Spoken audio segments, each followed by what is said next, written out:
Pirated SPG. Striktong patnubay at gabay ng magulang ang kailangan. Maaaring may masiselang tema, lengguwahe, karahasan, sexual, horror o droga na hindi angkop sa mga bata.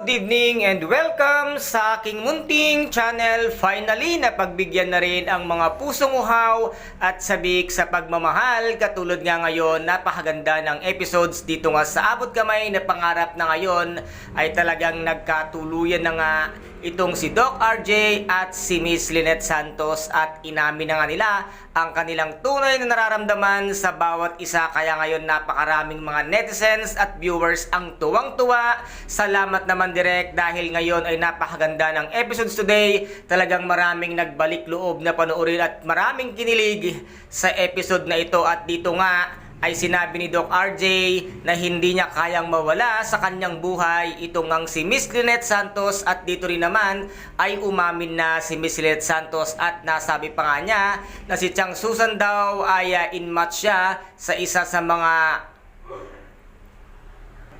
mga apps at hindi niya nga ito pinansin dahil nga si RJ ang kanyang tunay na minamahal na hindi nga rin niya ito kayang mawala sa kanyang buhay. At maraming salamat naman sa iyo, Miss Claire, at ikaw ang nag-udyok at nagtulak kay Doc RJ para ipagtapat ang kanyang tunay na nararamdaman at para din umamin na rin si Miss Lynette sa kanya ding tunay na nararamdaman para kay Doc RJ. At ngayon ay happy family na itong si Doc RJ, si Miss Lynette Santos, lalong-lalo na itong si Dr. Annalyn Santos. Salamat at dinig ang matagal niya nang ninanais na mabuo ang kanilang pamilya. Magpasalamat kayo kay Miss Claire dahil siya ang naging tulay upang mabuo ang inyong pamilya. At dito naman ay naka 1 point na agad ito nga ang ating si Doc RJ at naka-isang kiss na siya dito nga kay Miss Lynette Santos. At dito nga ay humingi pa ng basbas itong si Miss Lynette Santos kay Virgin Mary na ngayon nga ay sila na. At ngayon maraming magugulat sa kanilang relasyon na ito lamang palang papunta sa medical mission ang siyang magiging simula para magbalikan na ang tunay na pag-iibigan nito ngang si Miss Lynette Santos at si Doc RJ. Kaya ngayon, ako nga mismo halos ay medyo kinilig at napaluha sa ganda ng eksenang ito na walang awayan. At ngayon, ang atin pong pakaabangan ay kung ano ang gagawing pagsabotage na naman ng demonyetang si Moira para mapaghiwalay muli ang dalawa. Pero laban lang, go go go and fight fight fight.